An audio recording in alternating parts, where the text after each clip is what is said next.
Je vous accueille à la 4e session et nous avons le plaisir d'accueillir les membres du Conseil d'appui méthodologique dont l'acronyme se prononce CAM. Les membres du CAM vont partager avec vous leurs premières impressions, leurs premières observations, analyses et réflexions, et ils se tiendront à votre disposition pour toute question ou commentaire que leur présentation pourra susciter auprès de vous. En 2017, cette instance a été mise en place par l'agence spécifiquement pour la phase pilote, afin d'une part de bénéficier des conseils et de guidance méthodologique tout au long de la phase pilote, et d'autre part pour prémunir le comité de gestion de tout risque de conflit d'intérêts pour un certain nombre de tâches. Parmi ces tâches, on peut citer l'analyse des candidatures d'établissements pilotes en vue de leur sélection, les critères ayant été établis par le comité de gestion lui-même, sélection des experts sur la base des profils de compétences et critères définis par le comité de gestion et validation de la composition des différents comités par établissement. Un avis aussi sur le format, le contenu, les critères du futur bilan de la phase pilote. Et puis, un rôle décisionnel, c'est probablement celui qui a le plus marqué les esprits, c'est la collaboration avec les comités d'experts dans le processus décisionnel au niveau de l'opérationnalisation de cette fameuse procédure d'avis global. La mise en œuvre de la procédure d'avis global a d'ailleurs débouché sur un certain nombre d'avis conditionnels, ce qui nécessitera un travail d'analyse de dossier entre février 2022 et le printemps 2023. Je passe la parole à Marilyn qui va vous présenter le CAM. Merci. Donc, le CAM est composé de 3 femmes et de 3 hommes. Les candidats proposés par le GT Perspective pour leur expertise en assurance qualité et leur connaissance approfondie du contexte de la Fédération Wallonie-Bruxelles ont été désignés par le comité de gestion en janvier 2018 pour toute la durée de la phase pilote. Alors, parmi les membres du CAM, nous avons tout d'abord Guy Alterman, qui est professeur émérite de l'Université de Gand, ancien recteur de la Haute École de Gand et de la Haute École d'Anvers, ancien chef de cabinet du ministre d'Éducation et de la Jeunesse en communauté flamande de Belgique, ancien vice-président de la NVAO, membre d'ENCA et de CANU. Nous avons également Patrick Baranger, ancien directeur d'institut universitaire en France, qui a participé de nombreuses fois en tant qu'expert et ou président de comité d'experts pour l'AECS. Nous avons également Bernadette Charlier, qui est avec nous aujourd'hui sur place. Bernadette est professeure en sciences de l'éducation et de la formation à l'Université de Fribourg, en Suisse. Elle a été membre pendant plusieurs années du conseil scientifique de l'OAQ, l'organe d'accréditation et d'assurance qualité suisse. Elle est intervenue comme experte et présidente pour l'AAQ, l'Agence suisse d'accréditation et d'assurance qualité, ainsi que pour l'AECS et l'Agence qualité française. Elle travaille depuis 20 ans en Suisse, mais elle a été enseignante et chercheuse auparavant en Fédération Wallonie-Bruxelles. Et elle assure la présidence du CAM. Nous avons aussi Geneviève Lefort, qui est vice-rectrice qualité à la Haute École spécialisée de Suisse occidentale depuis 2016. Entre 2011 et 2016, elle a occupé le poste de directrice adjointe de l'Agence suisse d'accréditation et d'assurance qualité. La Suisse a une longue expérience dans l'approche institutionnelle de l'assurance qualité dans l'enseignement supérieur que Geneviève partage au sein du Conseil d'appui méthodologique. Nous avons également Jacques Moreau, ancien directeur du CFEDEM Auvergne-Rhône-Alpes et ancien directeur des études musicales du CNSMD de Lyon.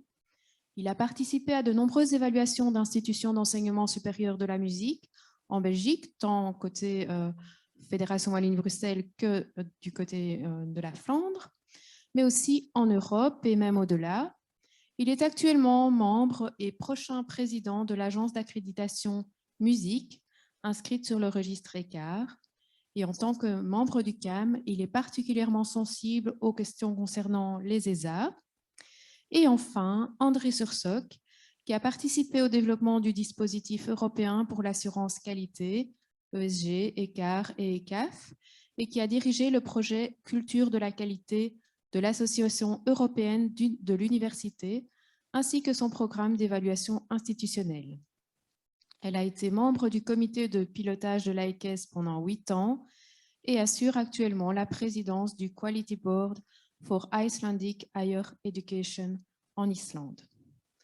Nous allons maintenant entendre successivement Bernadette Charlier, donc la présidente du CAM, Geneviève Lefort, la vice-présidente, puis Guy Alterman et Patrick Barranger, donc tous membres du CAM. Madame Bernadette Charlier conclura ensuite, puis un temps d'échange avec vous est prévu afin d'approfondir ou de clarifier tout point que vous jugerez utile. Et à l'issue de cette dernière session, la présidente et la vice-présidente de l'AEKES vous adresseront quelques mots pour clôturer cette journée d'échange et de partage autour de l'évaluation institutionnelle pilote. Voilà, la parole est à Madame Charlier. Alors, merci beaucoup, Marie-Lise.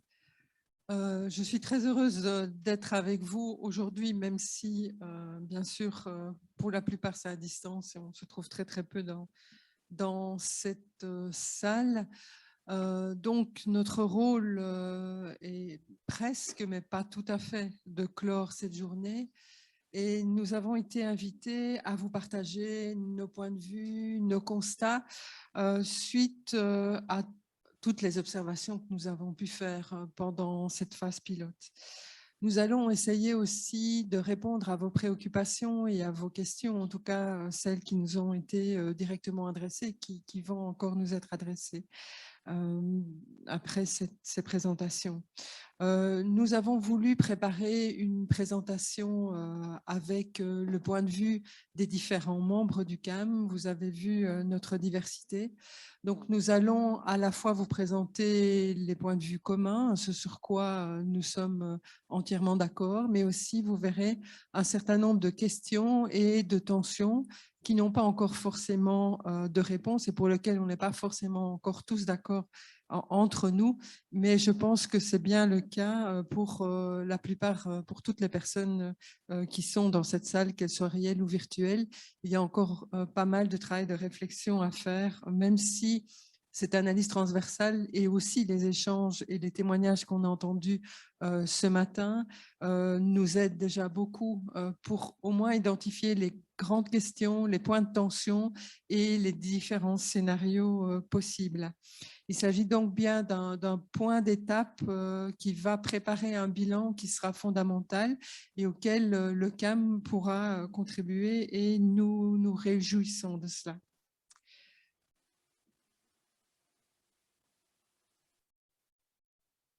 Alors, on va essayer de passer à la dia suivante. Hop, j'étais un peu trop vite. Voilà. Alors, tout d'abord, le rôle du CAM, et de cette manière, je vais pouvoir répondre à une question qui a été posée juste avant la pause. Donc, comme il a été rappelé, le CAM a été créé en 2017 à l'initiative du comité de gestion. Et si ces missions étaient connues à l'avance, et on peut les lire sur la DIA, analyse et observation de l'ensemble de la phase pilote, conseil quant aux outils et processus méthodologiques de la phase pilote, sélection des hautes écoles pilotes, validation des expertes et experts, avis sur le document balise méthodologique et intervention dans la prise de décision pour l'avis global. Nos tâches ont bien évolué au fil du temps et surtout aussi la fréquence de nos séances, puisque à la fin, quand on a travaillé sur l'avis global, on s'est rencontré, sauf erreur, parfois plus d'une fois par mois, hein, avec chaque fois, évidemment, d'imposants dossiers à analyser. Je dis cela parce que effectivement, les missions sont importantes, mais elles sont de nature différente. Et l'intervention, en particulier dans la décision pour l'avis global, est une intervention décisionnelle qui nous a amené à porter un autre rôle auquel nous avons adhéré, et la raison pour laquelle nous avons adhéré à cette mission qui nous éloignait un peu, on va dire, du rôle de conseil de sage, hein, qui nous était attribué au départ pour un rôle décisionnel. Il nous a paru important de le faire parce qu'en fait, pour prendre ce genre de décision, il faut pouvoir être complètement indépendant. Et donc, notre composition, qui est vous avez entendu la représentation, la diversité des compétences, mais nous sommes aussi issus de différents pays. Nous ne travaillons pas tous directement et de manière régulière pour une haute école belge ou de la communauté française et wallonne de la communauté de la Belgique francophone, mais nous la connaissons tous et toutes très bien. Et donc, par cette diversité de compétences et de points de vue, mais aussi par cette indépendance, il nous paraissait important d'attribuer ce rôle de décision pour un avis global, justement, à un comité comme le nôtre. Pas forcément nous, mais puisque nous étions là, eh bien, c'était à nous d'assumer cette tâche. Il nous a été aussi demandé de dire au fond comment on s'y est pris. Et en fait, on a posé la question ce matin à la fois de la fidélité. J'ajouterais la validité en fait des décisions. Quand on arrive à un moment de prise de décision, il faut que la décision soit valide, soit pertinente et soit fidèle. Et donc, en ce qui concerne la validité, nous avons effectivement contribué avec les présidents à la constitution de cette fameuse matrice qui permettait de préciser les critères, et ça s'est fait effectivement en cours de route parce que nous l'avons souhaité pour assurer cette validité et cette fidélité. Deuxièmement, pour pouvoir travailler sur les dossiers, nous avons chaque fois réparti la lecture de chaque rapport des experts entre nous. Il y avait chaque fois 3 membres du CAM qui lisaient un rapport, qui devaient compléter indépendamment un petit questionnaire qui reprenait les éléments de la matrice et donc formuler son propre avis. Ensuite, en séance, nous étions 6. Je présidais en règle générale, sauf pour une institution, afin d'éviter des conflits d'intérêts éventuels. C'est la vice-présidente qui a présidé. Et sinon, donc, je présidais ces séances. Et l'idée d'un président, c'est d'assurer la parole de chacun et de faire en sorte que quand il y a des avis divergents, eh bien, on puisse exprimer et comprendre pourquoi. Nous avons compris très vite qu'il était important d'avoir le président rédacteur du rapport avec nous pour éclairer un certain nombre de points, parce que quand on n'était pas d'accord entre nous, généralement, c'était pas parce qu'il y avait de grandes divergences de points de vue, mais souvent parce qu'on ne comprenait pas la même chose dans le rapport. Et donc, on a demandé au président d'être là, qui très souvent a pu clarifier le point, ce qui a amené d'ailleurs parfois à des petites corrections dans le rapport lui-même, de manière à ce que pour le public, là aussi, les choses soient claires. Et ça nous a amené alors à avoir un avis consensuel. On a aussi, les présidents ont aussi, toujours par rapport à l'avis global, indiqué que le processus a été long. Et ça, je réponds en même temps à Philippe Parmentier et à Nadine Postio. Pourquoi est-ce qu'il a été long? Parce que nous avons voulu assurer une équité de traitement et une fidélité entre les dossiers. Du coup, qu'est-ce qu'on a fait? On a donc fait ces analyses au fil pour chaque dossier. Donc, on a fait une séance par dossier.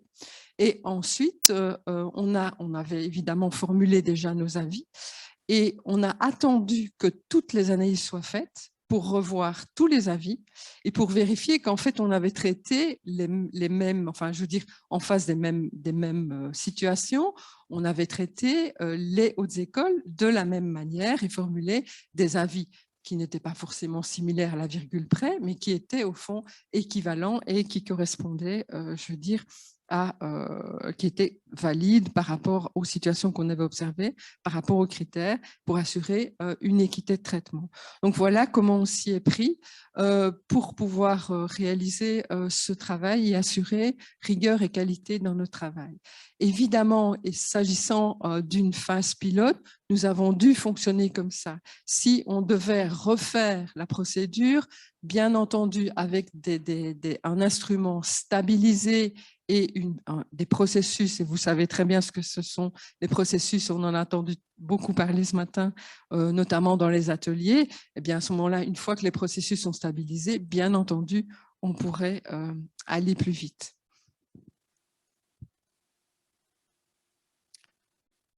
Alors, j'essaye de passer à la dia suivante. Voilà. Alors, au niveau de l'esprit, c'est très important de vous le signaler. Peut-être que quand vous recevez une lettre, et d'ailleurs la raison pour laquelle on a dû nommer, en tout cas désigner plutôt parmi nous, parmi les pairs, une présidente et une vice-présidente, c'est parce qu'il fallait envoyer des lettres qui étaient signées par quelqu'un. Donc, sinon, c'est un travail très collégial entre nous, avec donc une approche participative, entre nous, mais pas seulement entre nous, aussi avec le comité de gestion, aussi avec l'agence, puisque en fait, nous sommes un comité d'appui méthodologique. Et donc, comme ça a été bien rappelé, ce n'est pas nous qui avons établi les critères au départ, et ce n'est pas nous non plus qui décidons de qu'est-ce qui va être directement divulgué aux hautes écoles. Et la question par exemple, vous communiquer cette matrice de critères a été fortement débattue entre nous. Nous savions que ce n'était pas conforme à comment dire, une politique de transparence, mais comme on était dans la phase pilote, il fallait traiter tout le monde de la même manière, et le comité de gestion, en concertation avec nous, a décidé donc qu'on ne diffuserait pas cette matrice.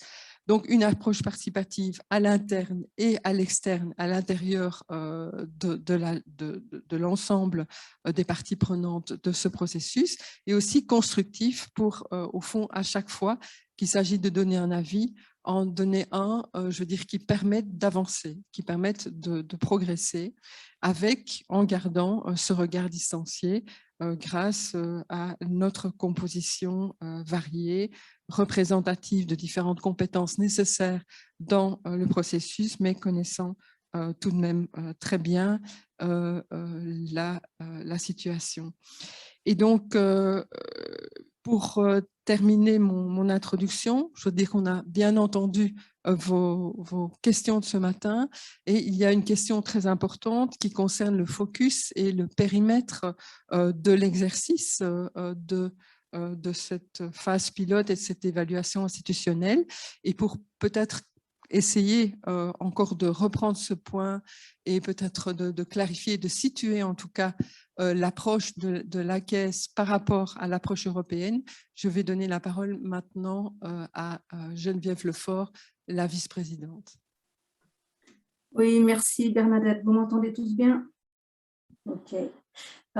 Oui, effectivement, ça me paraît intéressant, surtout au vu des discussions qu'on a déjà eues aujourd'hui, de revenir un petit peu d'une manière assez globale sur l'évaluation institutionnelle, qu'est-ce que c'est, à quoi elle sert, sur quoi elle porte, ce qu'on peut en attendre, et puis ce genre de choses. Bernadette, c'est toi qui as la zapette pour changer de slide, donc tu peux passer la suivante. Merci. Alors, disons que ça paraît peut-être un petit peu idiot, mais je veux dire, comme son nom l'indique, l'évaluation institutionnelle porte sur l'établissement, sur l'institution dans son ensemble, et pas sur une dimension spécifique ou bien sur une seule des missions. En tout cas, c'est comme ça, nous, qu'on aborde cette approche-là. Elle porte en général, et ça j'ai eu l'occasion de le dire aussi tout à l'heure sur cette histoire peut-être de malentendu, mais je veux dire, elle porte en général sur le système d'assurance qualité de l'établissement. Donc, il ne s'agit plus du tout d'évaluer la qualité des missions ou bien des activités, mais bien des mécanismes internes qui permettent à l'établissement d'assurer lui-même la qualité de ses missions et activités. Donc, on prend un petit peu du recul, on prend l'ascenseur, on est dans une approche beaucoup plus méta. Le système qualité est en général lui-même global, c'est-à-dire qu'il couvre des missions qui sont bien sûr les missions académiques, mais pas seulement. Le système qualité souvent va au-delà de ces missions académiques, la stratégie, la gouvernance, l'organisation, les processus décisionnels, la participation, enfin ce genre de choses. Bien sûr, ça peut dépendre d'un système à l'autre, mais en général, il est assez couvrant, assez global. Comme je le disais aussi tout à l'heure, il ne s'agit pas forcément d'évaluer les choix stratégiques de l'établissement, mais plutôt de voir s'il a mis en place des mécanismes nécessaires pour atteindre ces choix stratégiques, pour assurer leur suivi, si besoin, corriger la trajectoire. Donc, dans ce sens, et ça me paraît être un point absolument fondamental, c'est que le système qualité est au service du pilotage de l'établissement.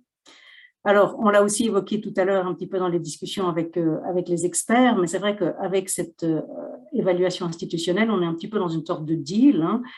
Disons que plus on vous donne de l'autonomie aux établissements, puis je me mets dedans, bien sûr, hein, je suis aussi vice-rectrice d'un établissement, donc plus on vous donne de l'autonomie, on arrête d'évaluer vos programmes d'études, par exemple, etc. Mais en échange, on vous demande de nous prouver, de démontrer que vous êtes en capacité de faire le job vous-même. Disons que c'est une marque de confiance, mais qui s'accompagne d'un devoir de reddition de comptes, de transparence, la reddition de comptes et la transparence, bien sûr, favorisant la confiance dans les établissements, dans une logique de cercle vertueux. Je dirais que c'est vrai que c'était aussi autour des discussions qu'on avait tout à l'heure, mais on est quand même tous des établissements, on est financés par de l'argent public. Donc, en tout cas, moi, il me semble personnellement tout à fait logique et normal qu'à période régulière, on puisse démontrer qu'on est digne finalement de cette confiance qui nous est donnée pour assurer la qualité de nos missions et de nos activités. Maintenant, quelque chose qui me paraît aussi intéressant avec l'évaluation institutionnelle, c'est qu'elle peut elle peut être un outil de politique publique, surtout bien sûr quand on est plutôt dans un système contraignant, comme on l'est en Suisse avec une accréditation, ou bien ça peut être le cas avec une certification, donc plutôt qu'une approche uniquement formative comme l'évaluation. Si je vous donne par exemple un exemple très concret, en Suisse, où on a l'accréditation institutionnelle, donc qui est très contraignante, on a un des standards qualité qui porte sur la durabilité. Ce qui veut dire que les établissements qui n'avaient pas de stratégie institutionnelle en la matière, comme le mien par exemple, ont dû se saisir de cette thématique et de déployer un certain nombre de mesures au niveau institutionnel. Donc là, pour le coup, l'accréditation a vraiment permis à faire avancer cette thématique de la durabilité au niveau des établissements. Donc ça me paraît quelque chose qui peut être aussi très intéressant en termes de politique publique pour faire avancer certains dossiers.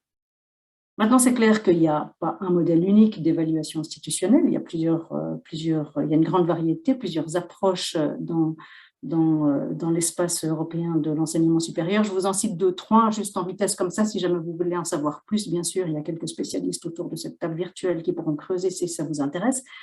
Mais bon, pour citer, j'ai évoqué la Suisse, on a l'accréditation institutionnelle avec un focus large sur l'enseignement, la recherche, les prestations de services, qui sont les 3 missions fondamentales de nos établissements, mais aussi sur la gouvernance, la participation, la durabilité, l'égalité des chances, etc. En Suisse, le droit d'appellation, le droit donc aussi de délivrer des titres de type universitaire et le financement ou autre, et le financement fédéral sont directement conditionnés avec cette accréditation. Donc, c'est clair que c'est absolument important. Et bien sûr, les standards qualité sont alignés sur les European Standards and Guidelines dont on a déjà assez parlé. Au niveau européen aussi, on a le Institutional Evaluation Program de l'EUA qui porte sur la stratégie de l'université, ses structures de gouvernance et de prise de décision, sur l'efficacité, la complétude du système interne de la qualité, bien sûr, toujours en lien avec les ESG.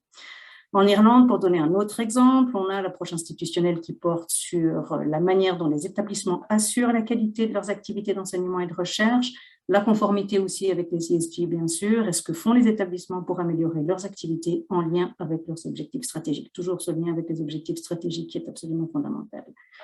Plus près d'ici, en Flandre, on a les programmes qui sont accrédités, puis un renouvellement qui se fait par des évaluations externes régulières.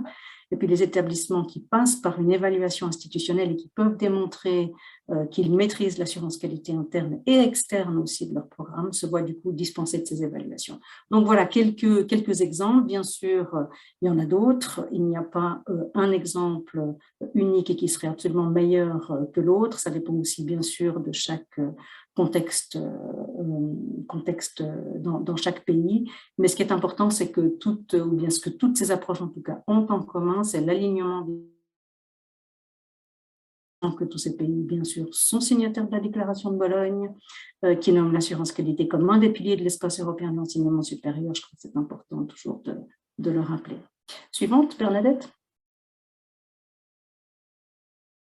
Alors, l'AEQES, bien sûr, comme agence reconnue par ENQA et par ECAR, se doit forcément aussi d'être en conformité avec les ESG. Donc, pour cette évaluation institutionnelle et pendant cette phase pilote, donc le choix a été fait d'utiliser les ESG, la partie 1.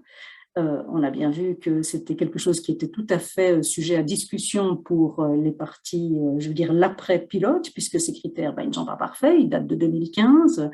On est plusieurs d'ailleurs à vouloir que les travaux s'enclenchent pour pouvoir les réviser, mais en tout cas, pour le moment, je veux dire, il est clair qu'ils font référence et qu'ils sont reconnus au niveau européen, donc c'est tout à fait une très bonne base pour travailler sur une phase pilote.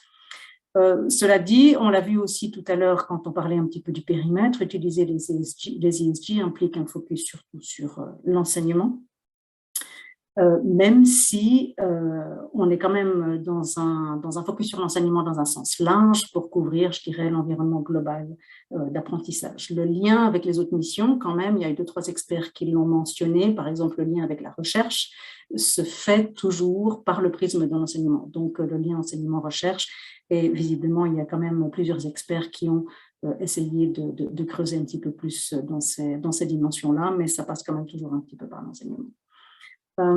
Puis de nouveau, bien sûr, puisqu'on est dans une démarche institutionnelle, il ne s'agit pas d'évaluer la qualité des formations, bien sûr, mais de s'assurer que les établissements peuvent assurer et développer la qualité de leur mission enseignement.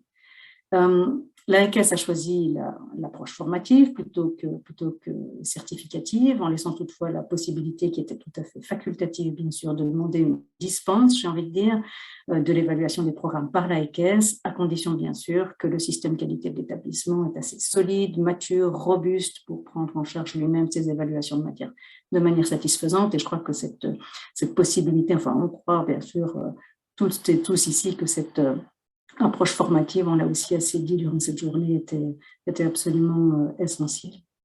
Suivante, Bernadette.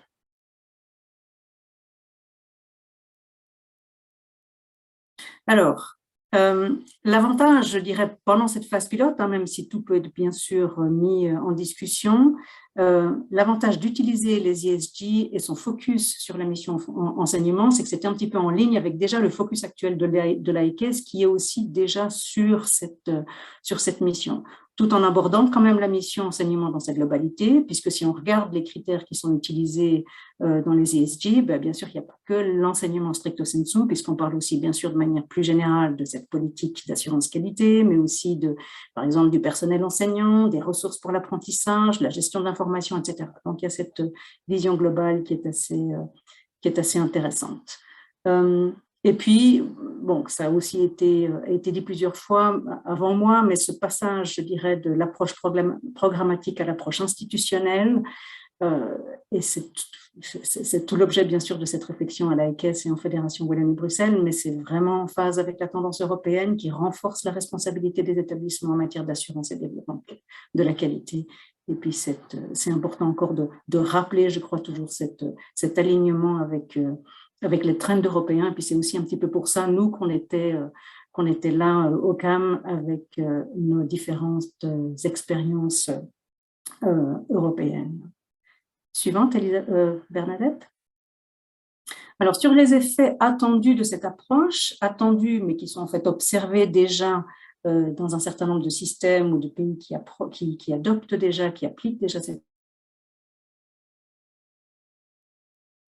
approche institutionnelle, consolider un système qualité à l'échelle de l'établissement. Finalement, quelle est la vision de l'établissement en la matière? Est-ce que cette vision est partagée par les différentes parties prenantes? Quel doit être le périmètre de système qualité?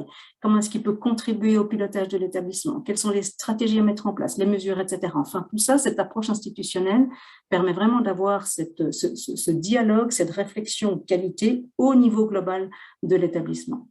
Donc, ce sont des questions structurantes qui sont super importantes, super intéressantes, tout en tenant bien sûr compte, et c'est fondamental, des spécificités de chaque établissement, puisqu'on est tous très uniques en notre genre. L'approche institutionnelle qui implique une autonomie des établissements en matière d'évaluation de programmes d'études nécessite aussi une réflexion institutionnelle sur ce qu'est la qualité de l'enseignement.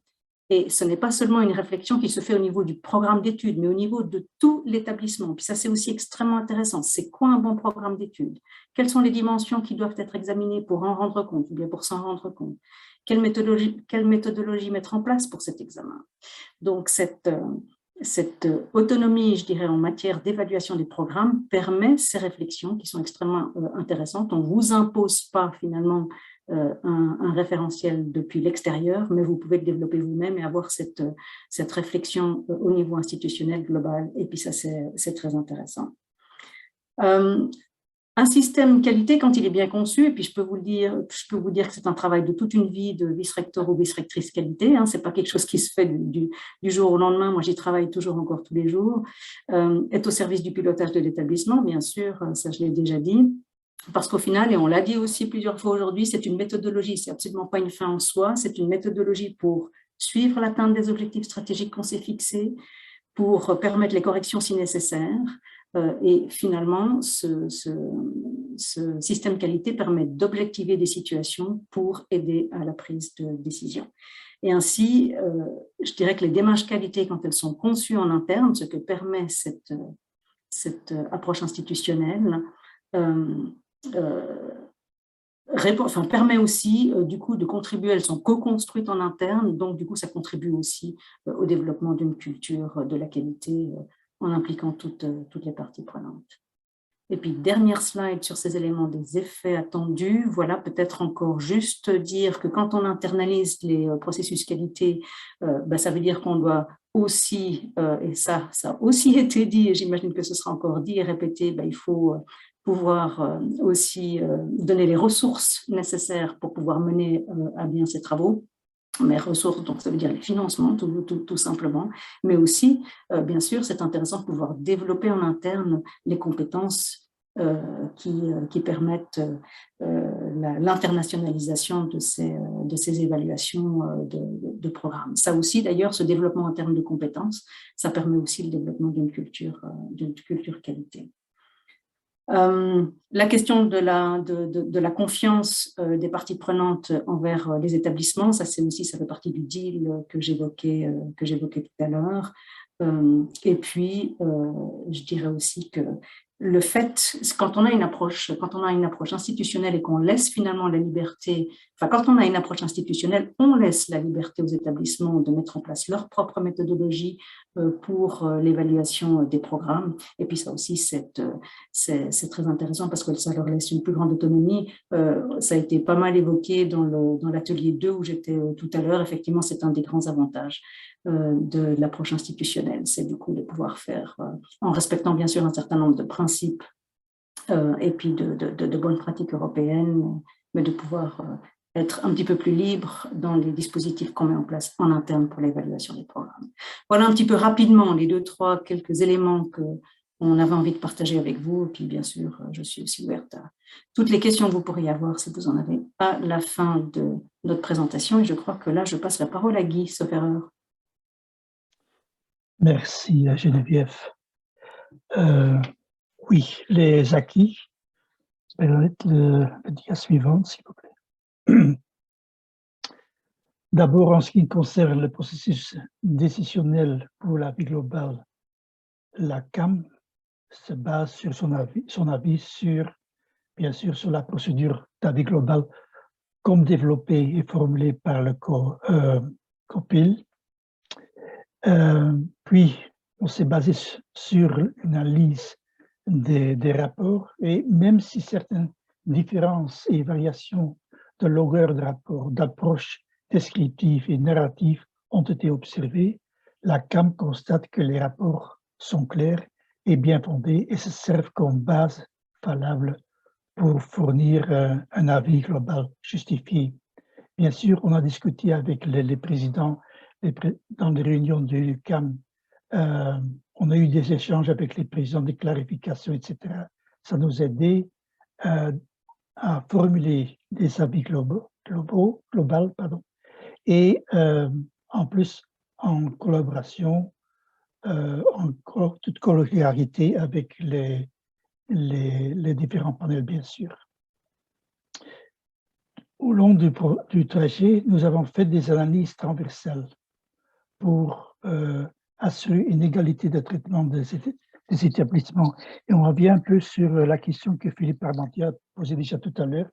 Bien, le CAM a fait durant toute la phase pilote une analyse transversale et c'est Pour ça, nous avons fait l'évaluation de 4 critères et la formation d'avis global en se servant d'une matrice. On a déjà plusieurs reprises discuté de ça, ce matin déjà Bernadette tout à l'heure, et une matrice dans laquelle le niveau de développement de chaque critère est décrit. L'objet de cette grille ou de cette matrice est de soutenir les CAM et les présidents dans le processus de prise de décision. Nous avons suivi pour chaque critère une logique de progression d'un stade de développement à un autre. Ainsi, et ceci de manière générique, nous avons développé pour chaque critère une explication de ce qu'on peut s'attendre à observer dans le cas idéal, donc garanti, dans le cas de la situation minimale, donc absence embryonnaire, et dans le respect d'un narratif de progression, on avait déterminé deux niveaux intermédiaires de développement avancé et en développement. Au long du trajet, nous avons bien sûr dû faire certaines améliorations. On a bien essayé de documenter tout ça. Je donne un exemple. Lors de la phase pilote, CAM se trouve obligé de neutraliser le niveau absence ou embryonnaire pour le critère 4. Dans l'analyse transversale des présidents, on a fait admission déjà à ça. Et parce qu'on constate qu'il y avait une certaine confusion existait auprès des établissements concernant l'interprétation à donner à ces critères. Il y avait des établissements qui avaient bien développé un plan stratégique ou un plan de développement pour des évaluations externes à effectuer par eux-mêmes. D'autres n'en l'ont pas fait, pas parce qu'ils n'ont pas pensé à ça, mais probablement qu'il y a une malinterprétation de ces critères 4. Oui, dia suivante.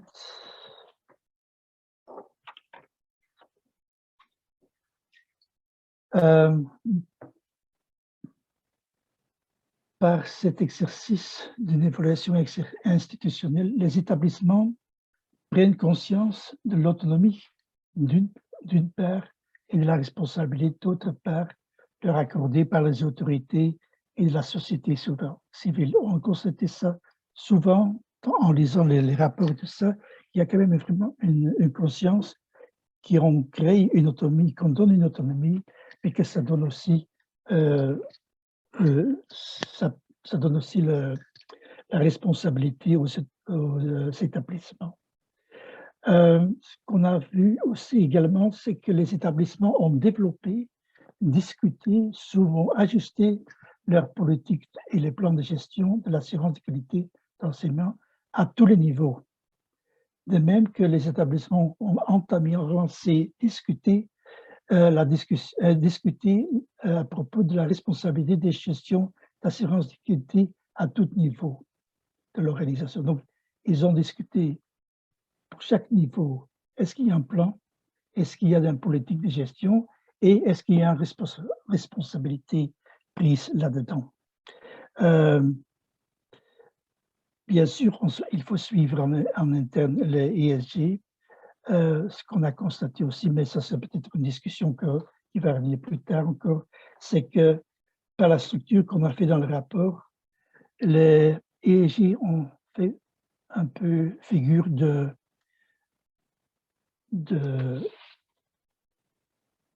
les ESG ont créé un certain saucissonnement des discussions. On a pris chaque 10 ESG séparément. Peut-être qu'il faut voir dans le futur une autre façon de structurer les rapports d'une telle façon que ce n'est pas basé uniquement sur les ESG. Bien sûr, il faut le suivre, mais que c'est fait d'une façon, il n'y a pas un saucisse coupé dans l'ensemble de ce rapport. Dia suivante, oui.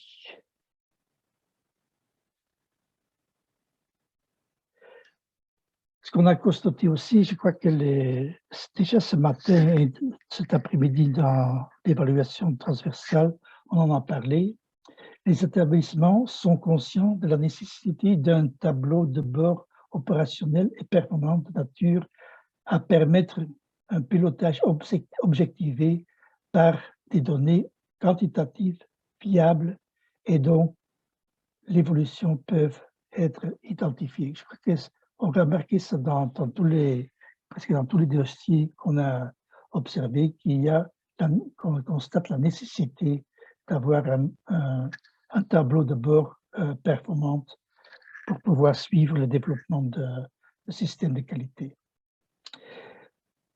Deuxièmement, une chose qu'on a remarqué aussi, c'est que l'importance de la communication. Les établissements sont conscients de l'importance de la nécessité d'avoir un système de communication interne, externe, servant toutes les parties prenantes dans l'élaboration des modalités de qualité et de l'évaluation de leur adéquation.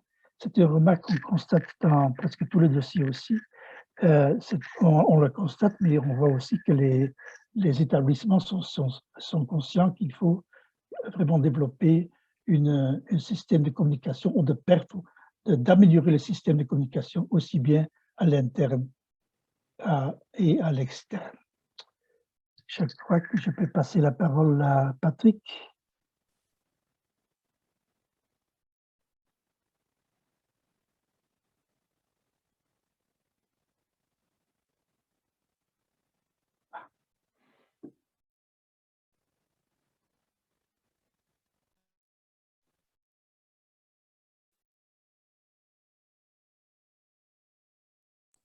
On dirait qu'on a perdu Patrick. Hein. Non, Oui. c'est Ah, t'es là. le son qui n'était pas activé. Voilà, ça a été refait. Donc, nous allons pouvoir présenter cette dernière partie avant la conclusion de notre présidente. Est-ce qu'on peut passer à la diapo suivante, Bernadette, s'il te plaît? Merci. Donc, la question qui a été posée à la fin de l'analyse transversale et qui a été posée aussi tout à l'heure par notre vice-présidente Geneviève, c'est la question du périmètre de l'évaluation. Elle est revenue plusieurs fois en débat au cours de cette journée. Alors, évidemment, on peut se poser la question de savoir si les documents de cadrage de l'AECES ont été suffisants pour préciser cette notion et en stabiliser les contours. Ce cadrage, sans doute, aux yeux de certains, n'était pas suffisant. S'il avait été plus fort, aux yeux de bien d'autres, il aurait été trop important. Donc, en fait, ce qui est surtout important, ce n'est pas trop ce qui a été précisé dans les documents de cadrage, mais la manière dont ces documents ont été compris et la manière dont ce périmètre a été compris par les différents acteurs. Il est probable que la compréhension de cette notion d'évaluation institutionnelle varie d'un établissement à l'autre et varie d'un acteur de tous ces établissements à l'autre. Il est probable aussi que la compréhension de cette notion dépend tout autant des explications et des cadrages qui ont été donnés que des conceptions préalables et des attentes et des motivations que les différents acteurs pouvaient avoir en s'engageant volontairement dans cette démarche pilote. Se dessine alors un chantier pour le bilan de cette phase pilote, c'est l'établissement d'une sorte de cartographie des différentes significations qui ont pu être données par les acteurs à cette notion d'évaluation institutionnelle.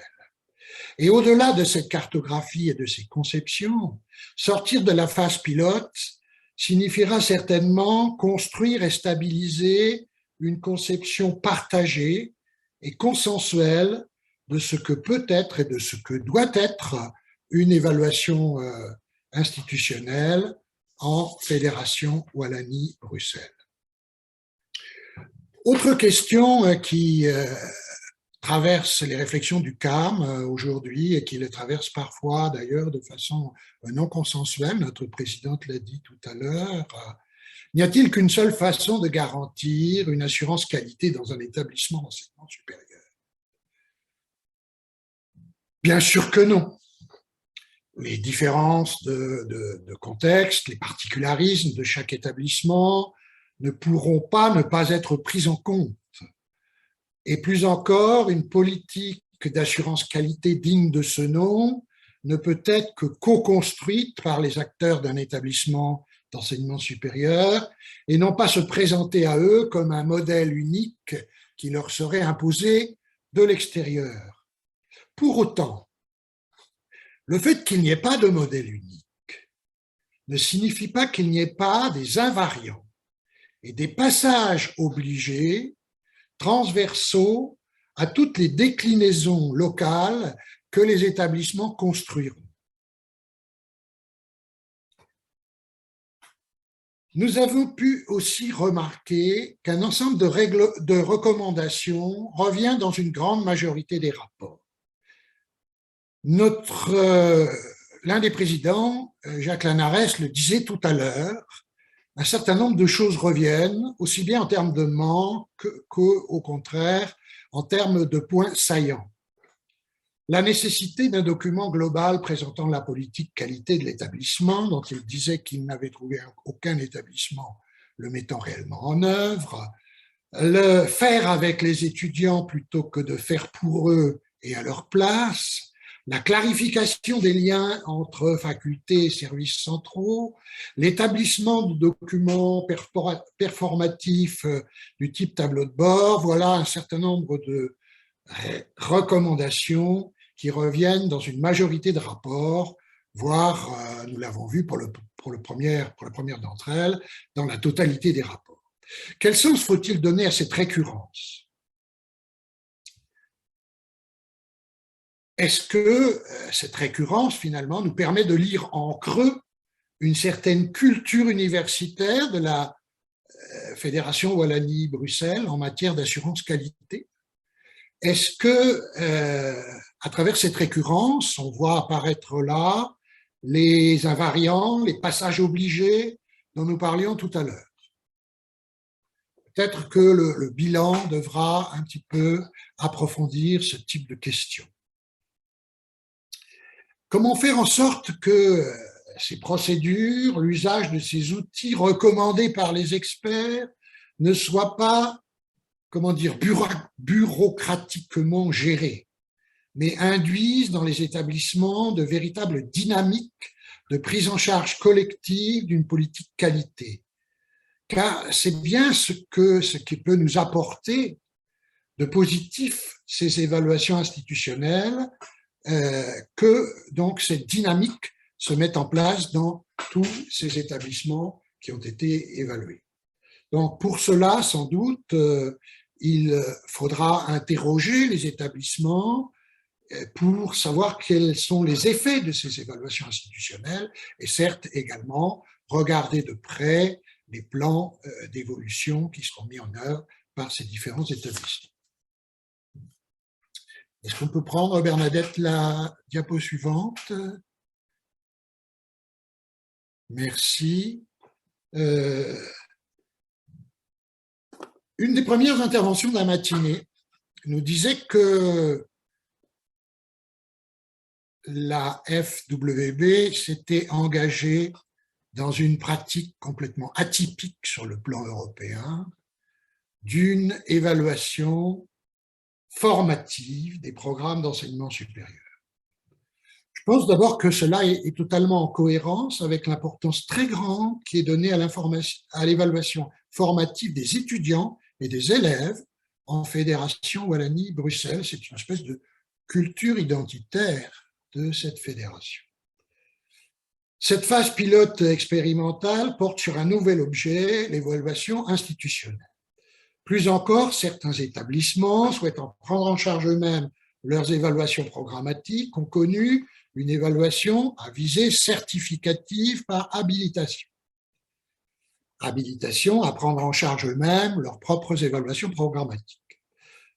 Comment ces changements, qui sont, je dirais, profondément identitaires pour la EQS, ont-ils été vécus par les différents acteurs? Est-ce que l'introduction de cette évaluation certificative par habilitation a été vécu comme une révolution culturelle, comme une rupture, ou bien plutôt comme une évolution, un glissement, pouvons-nous dire, à bas bruit? Peut-être qu'il faudra répondre à cette question. Ce sont les mêmes comités d'experts, dans le même temps, qui ont mené de front, pour certains établissements, l'évaluation institutionnelle qualifiée de formative et l'évaluation visant à habiliter l'institution à prendre en charge ses propres évaluations de programme. Cette concomitance a-t-elle ou non posé problème? Et fallait-il et faudra-t-il dissocier, disjoindre évaluation formative et évaluation à visée d'habilitation? Il me semble que la réponse à ces questions concernant l'évaluation formative dépend fortement de la définition que l'on donne à l'évaluation formative elle-même. D'abord d'une définition, je dirais, un peu inexacte de l'évaluation formative comme bienveillance. Il n'y a pas que l'évaluation formative, heureusement, qui soit bienveillante. En passant par une définition basique d'une évaluation formative qui est une évaluation qui ne débouche pas sur une décision d'habilitation, de certification ou une autre décision d'attribution de crédit. Quelqu'un disait ce matin dans le débat, eh bien finalement c'est une évaluation où on n'est pas obligé de suivre à la lettre les recommandations qui sont données. Voilà une évaluation qui était une définition assez claire dans la bouche de cette collègue, mais ça reste toujours quelque part une définition par la négative. On dit non pas ce que l'évaluation formative est, mais ce qu'elle n'est pas. Il pourrait y avoir une définition plus élaborée de l'évaluation formative, une définition positive cette fois, qui serait une évaluation par un processus qui, en même temps qu'il établit des constats, en même temps qu'il donne des réglementations, analyse les constats pour mieux accompagner les acteurs dans leur évolution. Sans doute, derrière ces différentes acceptions de l'évaluation formative, se profilent des méthodologies différentes dont il n'est pas sûr qu'elles soient si facilement compatibles entre elles. Il peut sembler utile que l'AEQES précise ce qu'elle entend par évaluation formative. Autre question, et nous l'avons déjà abordée ce matin et cette première partie d'après-midi, ce sont les ESG qui ont tenu lieu de référentiel pour les évaluations institutionnelles durant cette phase pilote. Dès le début, l'AEQES savait qu'il ne pourrait s'agir que d'une solution provisoire. Elle savait aussi que tout référentiel ne pouvait pas être construit, ne pouvait pas ne pas être construit en relation avec les ESG. Elle aurait pu importer un référentiel qui avait fait ses preuves dans un autre système d'enseignement supérieur. Elle n'a pas eu recours à un tel parachutage. Elle a mis en place finalement, en parallèle, une évaluation institutionnelle qui s'appuyait sur les ESG et un groupe de travail méthodologique qui avait pour mission de créer pour l'avenir un référentiel pour cette évaluation institutionnelle. Le bilan devra sans doute tirer leçon de ces ESG tenant lieu de référentiel pour cette évaluation institutionnelle. Ça a été déjà partiellement dit ce matin, redondance parfois, manque parfois éléments superflus, regroupement sans doute nécessaire. Bon. La réponse à ces questions permettront sans doute de mieux articuler ESG et référentiel. Pour autant, je crois que ça a été dit implicitement tout à l'heure par notre vice-présidente, il faut se préparer à accepter que ce chantier soit sans cesse un chantier ouvert. Il y a fort à croire que les ESG, qui sont des balises politiques, évolueront dans les années à venir et qu'on va remettre en chantier la réflexion sur ces balises politiques. De ce fait,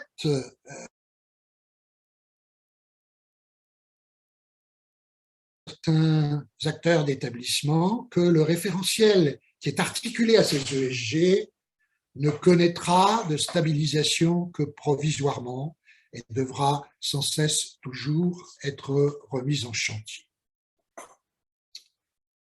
Le troisième point sur lequel nous avons souhaité mettre à votre disposition quelques questions, soumettre à votre sagacité quelques questions, c'est l'interrogation sur le format. Pour faire le bilan de cette phase pilote, il faudra s'interroger sans doute sur l'ensemble des dimensions constituantes de la mise en œuvre de cette analyse institutionnelle. Au travers de cette journée, on l'a bien entendu, il y a déjà des conclusions qui se dessinent. Pour autant, il y aura d'autres établissements qui, dans une seconde vague, vont bénéficier de cette évaluation institutionnelle. La question se pose alors de savoir si on doit faire, au vu des conclusions qui se dessinent déjà, évoluer les méthodologies de travail, ou bien si, au nom de l'équité, il va falloir travailler à l'identique de cette première phase pilote. Également sur cette question du format, les missions du CAM. Ça a été rappelé tout à l'heure par notre présidente. La mission s'est quelque peu modifiée en cours de route lorsqu'on a ajouté la mission de participer avec les présidents à l'établissement de l'habilitation, de donner donc l'avis global.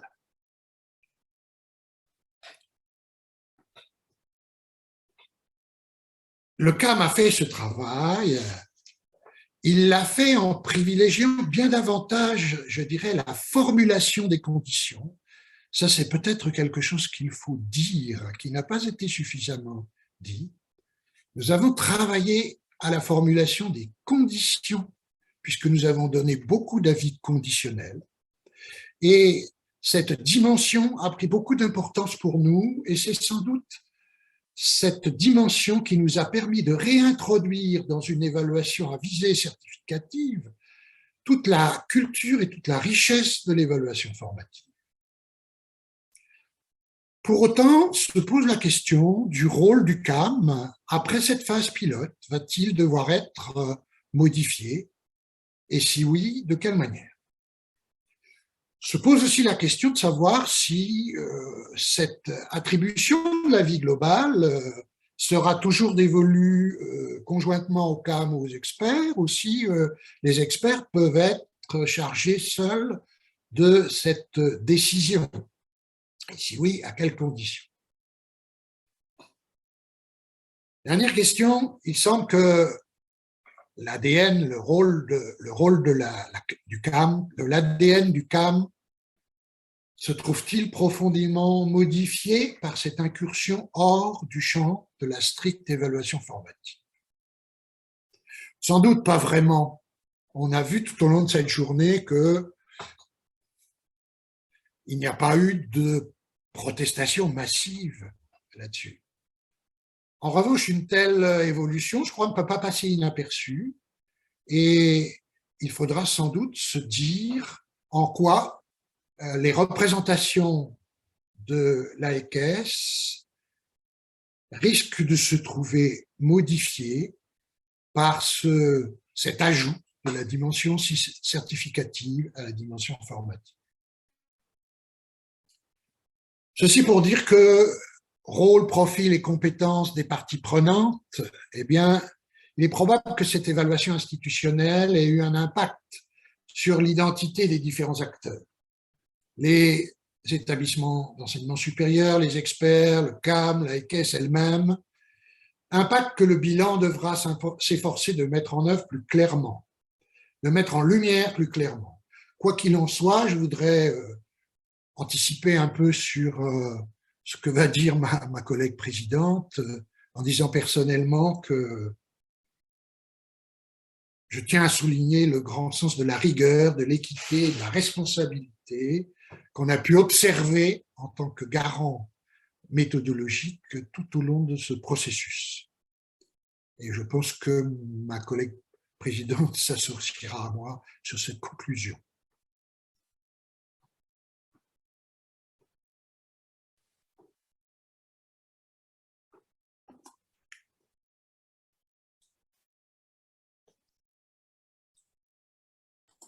On ne t'entend pas, Bernadette.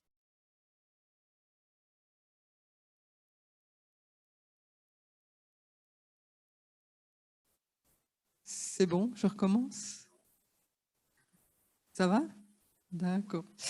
Donc, ce que je voulais dire, donc merci Patrick, je reprends effectivement tes derniers mots et dernières paroles pour saluer l'engagement, mais je dirais presque incroyable des hautes écoles. Et puis aussi, on a pu aussi le voir ce matin dans les ateliers, l'ingéniosité, la créativité qui a pu être partagée. J'espère qu'en effet, les personnes qui n'ont pas pu assister aux ateliers, parce qu'ils étaient parallèles, pourront regarder écouter les enregistrements. Quel message peut-on retenir? D'une certaine manière, c'est que le CAM, et nous sommes heureux de l'avoir fait, on a pu être acteurs et actrices d'une vraie phase pilote, c'est-à-dire une phase dans laquelle, bien sûr, des balises étaient fixées et ont été respectées. On a voulu les respecter, mais aussi au cours de laquelle chaque étape a été discutée, expérimentée. On n'a pas été au bout de nos surprises. Souvent, à chaque réunion, il y avait quelque chose de nouveau qui apparaissait. Et donc, on a aussi dû faire des propositions, essayer de maintenir le cap avec l'agence et avec vous, avec les présidentes et présidents. Et ces constructions et expérimentations d'outils, de procédures, ce processus n'est sans doute pas terminé. Et il nous reste surtout à écrire et à contribuer à l'écriture du bilan qui pourra tenir compte aussi des discussions et de la richesse de cette journée.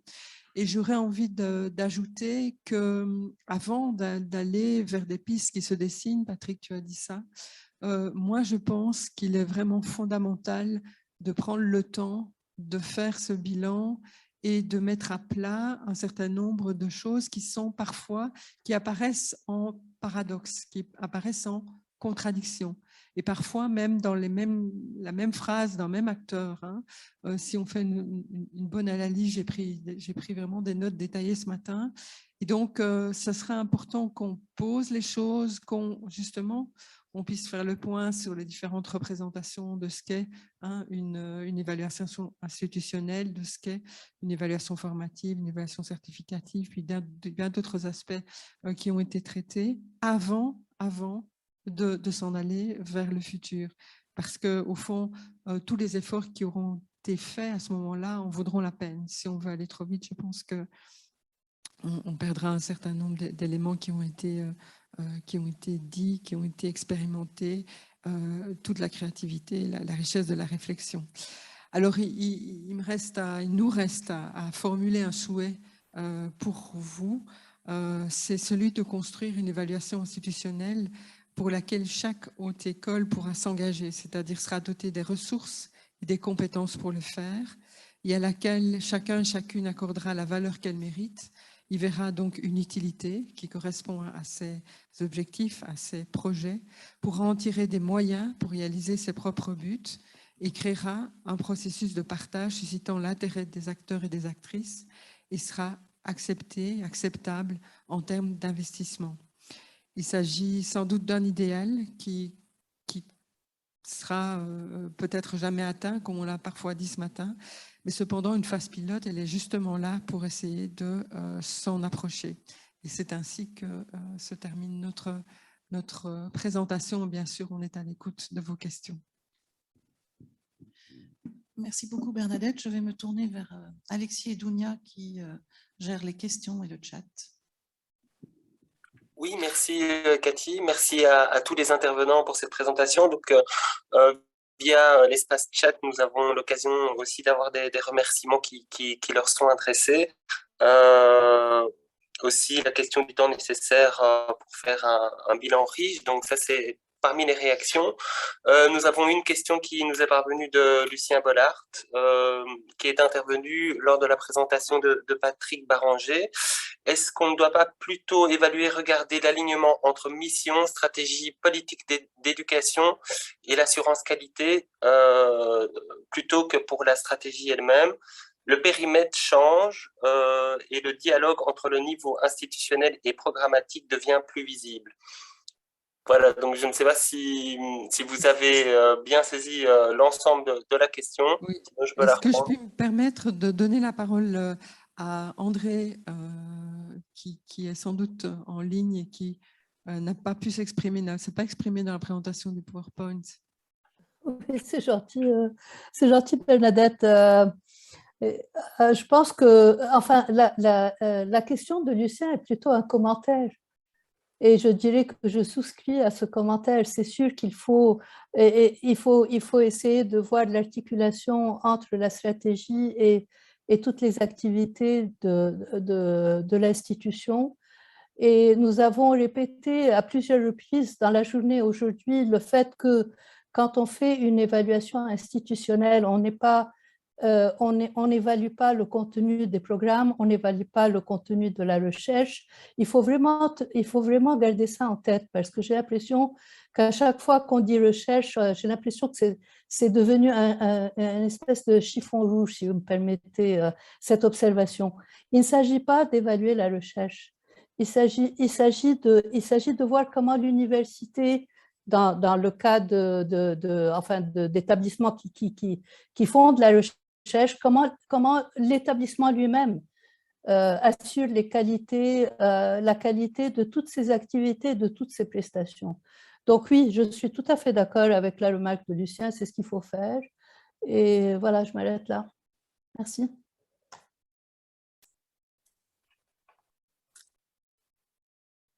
Merci André. D'autres questions? Jusqu'à maintenant, nous n'avons pas reçu d'autres questions, sinon des remerciements à tous pour cette journée très riche. Et donc, je lis peut-être un commentaire de Philippe Parmentier. Oui, Cathy. De toute évidence, ce bilan en appelle d'autres. Quels objectifs? Que veut dire formatif? La vie globale relève-t-il du certificatif? D'autres bilans à mener avec les établissements et l'AEQES avant d'écrire la suite. Voilà pour le commentaire de Philippe Parmentier. Merci. Bon, ça rejoint, je pense, que ce qui a été dit aussi dans nos commentaires. Et effectivement, il faudra prendre le temps de mener cette réflexion avec cette difficulté de la vie globale qui venait dans un processus qui s'inscrit dans une histoire.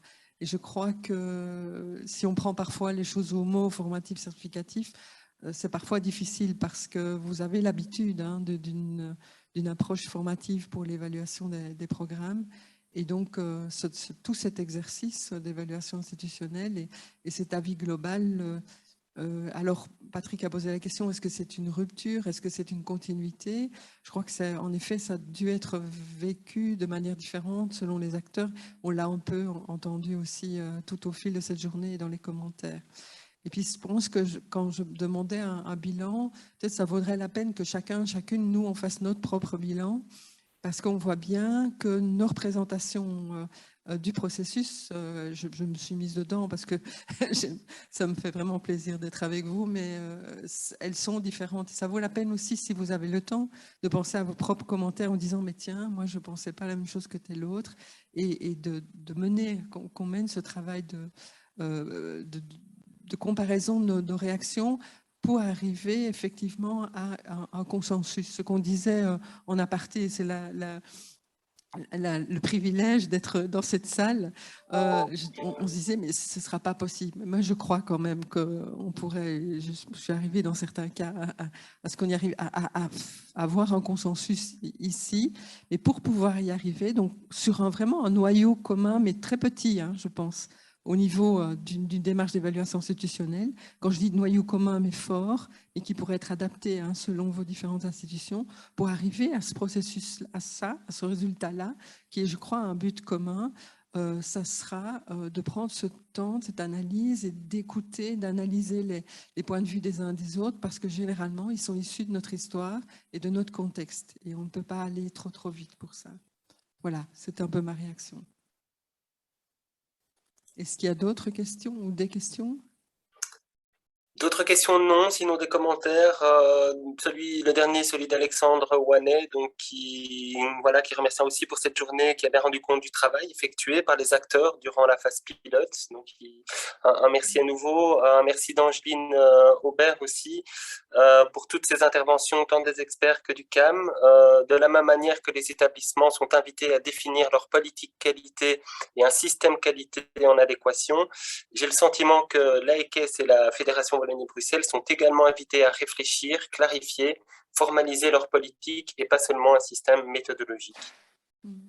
Alors peut-être je peux rendre le micro pour la conclusion.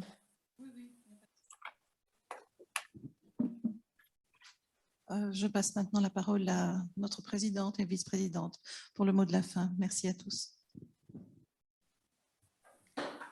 Merci Cathy. Merci évidemment à tout le monde pour votre présence, vos interventions, votre préparation, le gros travail accompli qui était certainement plus important que ce qu'il avait été imaginé au départ. Et ça, on en connaît tous un bout. Alors moi, ce que je pourrais dire au terme de cette journée, c'est qu'on a eu une diversité des opinions qui s'est exprimée pas nécessairement dans les panels, les tables rondes et les ateliers, mais parfois simplement dans les chats, les deux espaces chat et questions-réponses. Alors je vais dire en paraphrasant à des experts que derrière les balises, bien sûr, il y a des valises. Et je trouve que les experts du CAM et les experts présidents des comités d'évaluation ont apporté des nuances bien intéressantes qui vont nourrir notre réflexion par rapport à ce que nous voulons comme agence qualité dans 5 ans. Alors, je pense qu'il va être très, très important, vu toute cette diversité d'opinions exprimées dans les chats et les questions-réponses, et tout le monde n'a pas, enfin, toutes ces remarques n'ont pas pu être prises en compte pour une question de temps. Donc, il y a des commentaires qui ont été exprimés, qui en valaient vraiment la peine, mais ils ont été un peu zappés. Donc, je pense qu'il va falloir les relire. Et pour développer une pensée hors du cube, ça c'est quand même quelque chose auquel j'appelle de plus en plus. Je trouve que les experts des deux comités les ont exprimés. Il y a vraiment une façon de pouvoir aller hors du cube pour aller à l'essentiel dans un objectif d'adéquation fin-moyen. Donc il y a des systèmes, des façons de faire de la qualité qui n'ont pas été tout à fait creusées dans l'évaluation institutionnelle et programmatique et leur articulation. Donc, moi, je prône vraiment une écoute très attentive dans les prochains mois. Je passe la parole à Karine. Merci Anne-Joëlle. Alors, au risque de me répéter, comme nous l'avons observé tout au long de la journée, rien n'est figé. Tout s'élabore progressivement, ça a été dit et redit, et je ne peux que souscrire à cela. Alors, de par sa méthodologie fouillée, la phase pilote a recueilli des avis multiples et divers. Et je trouve que la liberté qui a été laissée aux établissements pilotes a été créative. Et donc, il me semble que c'est maintenant aux acteurs de la Fédération Wallonie-Bruxelles, aux acteurs vraiment au sens très large, de se saisir de ces observations et recommandations pour continuer le chemin entamé en prenant le temps de la réflexion. Des choix, des priorités seront bien entendu à déterminer dans un esprit de consensus, de respect des spécificités, comme habituellement en Belgique. Alors, du fait des 4 formes d'enseignement existantes, il s'agira quand même de trouver un dénominateur commun, mais je ne doute pas que nous y arriverons. Alors, le futur de l'enseignement supérieur et de son évaluation seront à l'image de la Fédération Wallonie-Bruxelles, dans un subtil équilibre entre son écosystème et les exigences internationales envers lesquelles nous nous sommes engagés. Voilà, je vous remercie tous pour votre participation active à cette journée et je vous souhaite une excellente soirée et j'espère vous voir l'un ou l'autre prochainement en vrai.